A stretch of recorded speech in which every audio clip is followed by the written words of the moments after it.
नमस्कार, काव्य online classes में आपका स्वागत है। आज से हम लोग बीपीएससी में जो क्वेश्चन पूछे गए हैं उस क्वेश्चन को लेंगे और उस जिस चैप्टर से संबंधित वह क्वेश्चन रहेगा उस चैप्टर को डिस्क्राइब करने का प्रयास करेंगे। यह एक आधुनिक पैटर्न पर आपको ये इस तरीके का पढ़ाई कराया जाएगा। तो चलिए 67th बीपीएससी जो 8 मई 2022 को हुआ, दुर्भाग्यपूर्ण वह कैंसिल कर दिया गया। तो उसमें जो भी 150 क्वेश्चन आए हैं उसको हम धीरे धीरे डिस्क्राइब करने का कोशिश करेंगे। प्रत्येक वीडियो में 1 या 2 क्वेश्चन होगा जिनसे आपको समझने में आसानी होगी। तो चलिए आज हम शुरू करते हैं। पहला क्वेश्चन जो था, किस मुग़ल शासक के समय में सर थॉमस रो भारत आया था? तो प्रश्न बहुत ही आसान प्रश्न था कि सर थॉमस रो भारत कब आया, किसके काल में आया था? मुग़ल शासक के काल में। तो सीधा सा आंसर होता है इसका जहांगीर। लेकिन हम जो है जहांगीर से संबंधित जितने भी प्रश्न आ सकते हैं उसको डिस्क्राइब करेंगे। एक तरीके से समझे तो जहांगीर का टॉपिक ही हम आपको यहाँ पर क्लियर कर देते हैं। तो चलिए समय ना गवाते हुए आपको हम बताते हैं कि जहांगीर जो मुग़ल शासक थे, बाबर, हुमायूं, अकबर के बाद जो है जहांगीर आते हैं शासन करने के लिए। जहांगीर का शासनकाल 1605 से लेकर 27 ईस्वी तक रहते हैं। अगर देखा, जहांगीर को बचपन में सलीम नाम से जाना जाता था। जहांगीर का जन्म 30 अगस्त 1569 ईस्वी को हुआ था।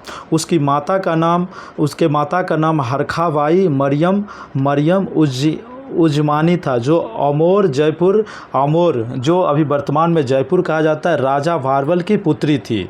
और पिता जो अकबर थे, अकबर सलीम को शेखू बाबा पुकारता था। और जहाँ तक शिक्षक की बात करें तो शिक्षक में प्रमुख बैरम खान जो का पुत्र जो था अब्दुल रहीम खान खां, वो जहांगीर का प्रमुख शिक्षक थे। और जहांगीर का विवाह जो है करीब कईयों से हुआ था। तो उसमें से कुछ को हम डिस्क्राइब करते हैं।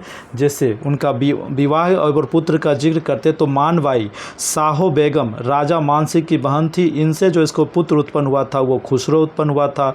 दूसरी बेगम की बात करें तो जगत गोस्वाई, जिसको जोधाबाई के नाम से भी जाना जाता है, ये राजा उदय सिंह की पुत्री थी। और इनसे जो पुत्र इनको उत्पन्न हुआ था वो खुर्रम, जो आगे चलकर शाहजहां के नाम से जाने जाते हैं।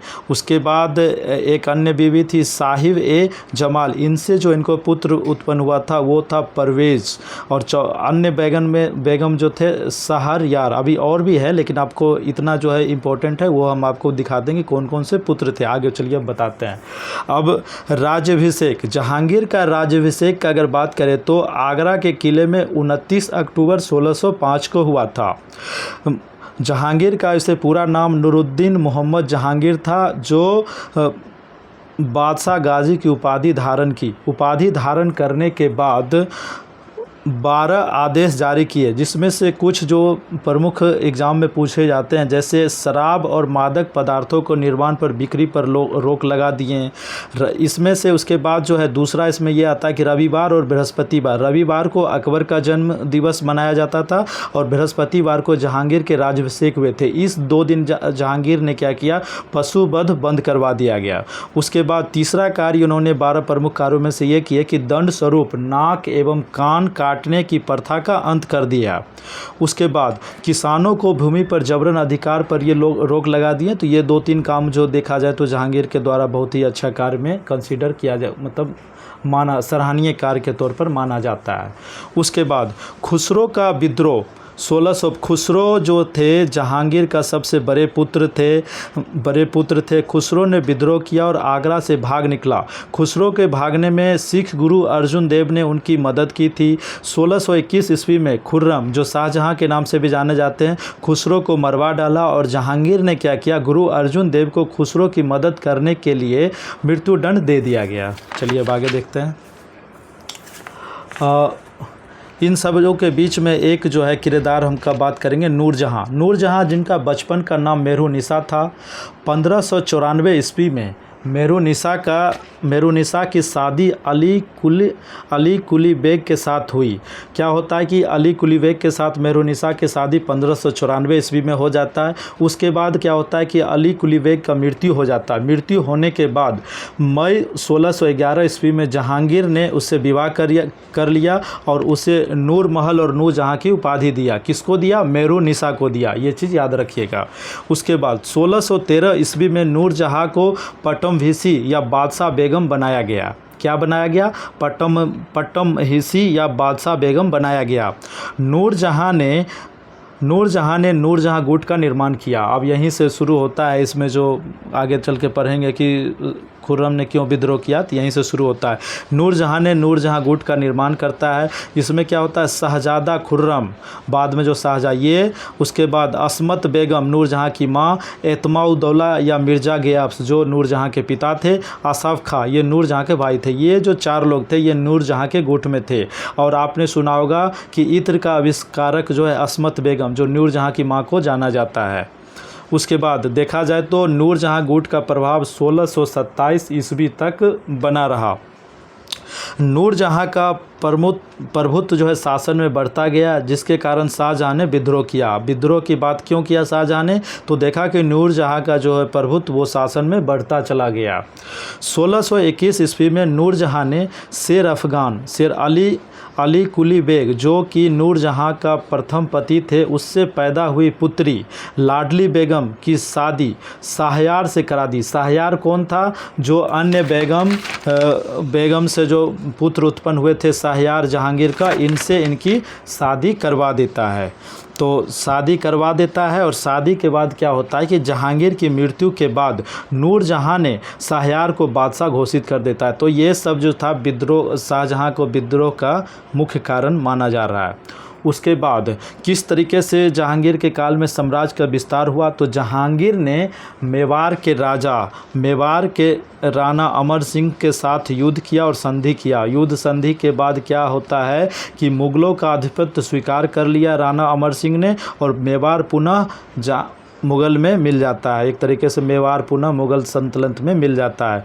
उसके बाद चलते हैं दक्षिण की ओर। तो दक्षिण में खुर्रम किसको बोलते हैं? तो खुर्रम आपने शाहजहाँ को खुर्रम बोलते हैं। अहमदनगर में मुग़ल साम्राज्य में मिला लिया। खुर्रम जो दक्षिण में खुर्रम अहमदनगर को मुग़ल साम्राज्य में मिला लिया। 1617 ईस्वी में क्या होता है कि अहमदनगर और मुग़लों में एक संधि होती है। इस संधि का परिणाम यह होता है कि बीजापुर के राजा ने खुर्रम को मूल्यवान उपहार दिए और बदले में जहांगीर ने उसे फर्जंद पुत्र की उपाधि दी। और खुर्रम की इसी सफलता के लिए जहांगीर ने उसे शाहजहाँ की उपाधि प्रदान की। दक्षिण के बाद क्या होता है? कांगड़ा पर मुग़लों ने विजय प्राप्त कर लिया। उसके बाद कुछ जो होते हैं वो नुकसानदेह भी होता है, जैसे कि जहांगीर के समय 1622 ईस्वी में कंधार भारत के हाथ से निकलकर शाह अब्बास के हाथ में चला गया। तो ये मुग़ल सल्तनत के लिए नुकसानदेह रहा। उसके बाद 1622 से 23 ईस्वी में शाहजहाँ और 1626 ईस्वी में महावत खां ने जहांगीर के खिलाफ विद्रोह कर देता है। महावत खां क्या करता है कि झेलम नदी के किनारे जहांगीर को बंदी बना लेता है और नूरजहाँ जो है महावत खां के विद्रोह को कुचलने में अहम भूमिका निभाती है। तो अब जो है आगे चलते हैं कि जहांगीर के काल में यूरोपीय निवासियों का कैसे आगमन हुआ और कौन कौन से आए। तो सबसे पहले पुर्तगाली आए थे जहांगीर के काल में। उसने स्वतंत्रता के साथ साथ अतिरिक्त सहायता भी किया। किनको सहायता किया? पुर्तगाली को किसने किया? जहांगीर ने किया। उसके बाद अंग्रेज में देखा जाए तो यही क्वेश्चन बीपीएससी में पूछा गया था कि सर टॉमस रो किसके शासनकाल में भारत आया था? तो जहांगीर के काल में। अगर हम चाहते तो वहाँ पर इसी को बता के ख़त्म कर सकते, लेकिन हमने सोचा कि पूरे वीडियो बना दिया जाए जिस पे इससे एक भी क्वेश्चन जहांगीर से संबंधित आवे तो किसी भी एग्जाम में वो आप बना सके। तो जहां अंग्रेज कौन कौन से आए थे? विलियम हॉकिंस आए थे, सर टॉमस रो आए थे, विलियम फिंच आए थे और उसके बाद एडवर्ड टेरी आए थे। और जहांगीर जो है विलियम हॉकिंस को 400 का मनसब भी दिया था। मनसब एक पद होता था उस समय में। 1606 ईस्वी में नौरेज 9 दिन की पारसी त्यौहार धूमधाम से मनाया। किसने मनवाया? तो जहांगीर ने मनवाया। इसके द्वारा कुछ महत्वपूर्ण कदम भी जहांगीर के द्वारा उठाया गया था, जैसे आगरा के किले से कुछ दूर तक घंटियां लगवाई, जिसमें से एक स्वर्ण जंजीर लगा दिया। जिससे इसका क्या कारण था कि कोई भी व्यक्ति घंटी बजाकर सीधे बादशाह से संपर्क कर सकता था। था, ये उदार कार्य करने के लिए किया था। इसका सबसे बड़ा गुण यह था कि न्यायप्रियता थी इसमें। जहांगीर में सबसे बड़ा गुण क्या था कि न्यायप्रियता थी। और उसके बाद इसने दो अस्पा और सिंह अस्पा की प्रथा चलाई। दो अस्पा क्या होता था, मनसबदार को अपने सवार पद से 2 गुना घोड़े रखने होते थे, किसमें, 2 अस्पा में। और सिंह अस्पा में क्या होता था, इसको 3 गुना घोड़े रखने होते थे। उसके बाद जहांगीर ने जीवन गाथा तुझके जहांगीर की रचना फारसी भाषा में की थी। किसने की थी, जहांगीर ने की थी। अब चलिए जहांगीर के काल में ही ये चित्रकला और स्थापत्य कला के बारे में थोड़ा सा देख लेते हैं। तो चित्रकला की अगर बात करें तो मुग़ल काल में चित्रकला का जो स्वर्णिम काल कहा जाता है वो जहांगीर के काल में ही आया। और इसमें जो महत्वपूर्ण चित्रकार जो हमेशा एग्ज़ाम में पूछा जाता है, उस्ताद मंसूर एवं अबुल हसन। तो जहांगीर द्वारा उस्ताद मंसूर को जो उपाधि दिया गया था वो नादिर उल असर, ये याद रखिएगा। उस्ताद मंसूर को जहांगीर ने कौन सी उपाधि दी थी, नादिर उल असर। और अबुल हसन को कौन सी उपाधि प्रदान किया था, तो नादिर उल जमात है। ये उपाधि जो है किसको दिया गया था, तो अबुल हसन को दिया गया था जहांगीर के द्वारा। उसके बाद जहांगीर ने हेरात के चित्रकार आका रिजा के नेतृत्व में आगरा में एक चित्रणशाला की स्थापना की। किसने कराया, जहांगीर ने। किसके नेतृत्व में, हेरात के चित्रकार आका रिजा के नेतृत्व में। उसके बाद स्थापत्य कला की बात करते हैं तो जहांगीर ने आगरा के निकट सिकंदरा में अकबर का मकबरा और लाहौर की मस्जिद बनवाई। किसने बनवाई, जहांगीर ने बनाई। आगरा के निकट सिकंदरा में अकबर की मकबरा और लाहौर की मस्जिद बनवाई। जहांगीर के काल में अंतिम भाग में, अगर जहांगीर के काल के अंतिम भाग में पूरी तरह संगमरमर की इमारतें बनवाने तथा दीवानों को फूलदार आकृतियों में सजाने का चलन शुरू हो गया। क्या हो गया कि संगमरमर की इमारतें बनाने लगा, दीवाने और फूलदार आकृतियों सजाने का चलन शुरू हो गया। इससे साज सज्जा की यह शैली जाऊ नक्काशी या पितरा द्योरा की कहलाती है। पितरा द्योरा किससे कहलाता है, तो ये क्वेश्चन पे आप यहाँ पे ये बातें पर ध्यान देंगे। पितरा द्योरा हमेशा एग्जाम में पूछा जाता है। तो साज सज्जा की यह शैली जो था जिसमें संगमरमर की इमारतें बनवाने और दीवारों पर फूलदार आकृतियों सजाने का चलन शुरू किया गया, इसी को पितरा द्योरा के नाम से जाना जाता है। उसके बाद नूरजहां द्वारा आगरा में एक मकबरा बनाया गया अपने पिता, जो उनके पिता थे एतमाउद्दौला का मकबरा पच्चीकारी और संगमरमर के पत्थर के प्रयोग के कारण बनाया गया, जो काफ़ी अद्वितीय है। उसके बाद अब देखा जाए तो जहांगीर की मृत्यु जो है 28 अक्टूबर 1627 को भीमबार नामक स्थान पर हो जाता है। उसे फिर लाहौर में दफनाया गया और जहां बाद में नूरजहां ने एक मकबरा बनवाया। तो क्या हुआ कि लाहौर में ही नूरजहां ने वहां पे एक मकबरा बना दिया।